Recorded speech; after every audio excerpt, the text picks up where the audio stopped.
After water, green tea is the most consumed beverage in the country. And I think that has a lot to do with Asia and Europe. So black tea and green tea are from the same plant. Green tea is less processed than black tea, which makes it a little healthier and it holds more nutrients. Green tea is full of flavonoids, polyphenols, and castaceans. And these are antioxidants which help protect us from free radicals and prevent cancer. And EGCG acts as a fat burner and targets belly fat. This is why you see green tea in high doses in some of the tummy teas, slim teas, because of its fat burning properties. Studies have shown that drinking 24 ounces of green tea a day increases metabolism. So this also in turn increases and improves digestion. And I think this is why in other countries outside of the US, after a meal, you're offered green tea versus coffee with milk and sugar. Studies have also shown that the castaceans in green tea help to inhibit the growth of staphylococcus, which is a bacteria that's found in the mouth, therefore decreasing bad breath. So instead of offering that friend with bad breath a stick of gum, offer them a cup of green tea. It's an awesome detoxifying agent, and it's usually incorporated into most detoxifying programs.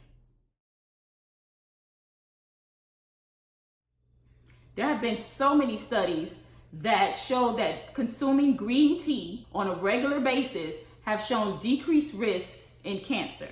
Green tea is a powerful antioxidant. It is 200 times more potent than vitamin E in decreasing free radicals and improving skin damage. Green tea helps with focus. The EGCG that's in green tea helps to protect neurons within the brain. It contains about 30 to 50 milligrams of caffeine, depending on the brand that you choose to get, which is almost half of what's in a normal cup of coffee. And it works synergistically with L-theanine within the brain to help improve focus. And because of the small amount of caffeine, you don't get the jitters that you get when you have too much caffeine. It's an awesome fat burner targeting belly fat, that stubborn, visceral fat within our guts. Now, what's the healthiest way to prepare green tea? You always want to steep it. It depends on if you're having a tea bag or loose leaf. I like the loose leaf, and I just like to steep it over time and let the tea steep for about 3 to 5 minutes, knowing that the longer, the stronger it'll be. I suggest not getting decaf green tea. It's been shown that the decaffeination process hurts the nutrients within the green tea. Green tea extracts, I'm not too sure if they will bring the total benefit and total nutrients. Usually when something goes through an extraction process, some of the benefits are lost. I also suggest not to include milk with your green tea. Milk has been shown to prevent the antioxidant benefits within the tea. Best time to have green tea, I would say in the morning and before meals.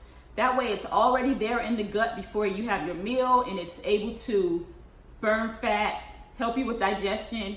Adding a squeeze of lemon to your green tea also helps the absorption of nutrients. With knowing all of that, who wouldn't incorporate green tea into their daily regimen? I've actually started to chill my green tea and take it with me to the gym, just to see if I could get a little extra benefit on that fat burning process. Thank you for watching. Share this video. I'm pretty sure you have someone that can benefit from this content. Until next time, stay healthy.